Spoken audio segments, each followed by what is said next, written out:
છોટાઉદેપુર જિલ્લામાં ધોધમાર વરસાદ વરસી રહ્યો છે। બોડેલીમાં ભારે વરસાદ પડતા અનેક વિસ્તારો પાણીમાં ગરકાવ થઈ ચૂક્યા છે।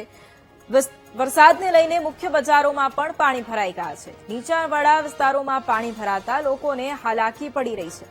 છોટાઉદેપુર જિલ્લાના દ્રશ્યો ધોધમાર વરસાદ વરસી રહ્યો છે। બોડેલી પંથકમાં ભારે વરસાદ વરસતા અનેક વિસ્તારો જળમગ્ન થઈ ચૂક્યા છે।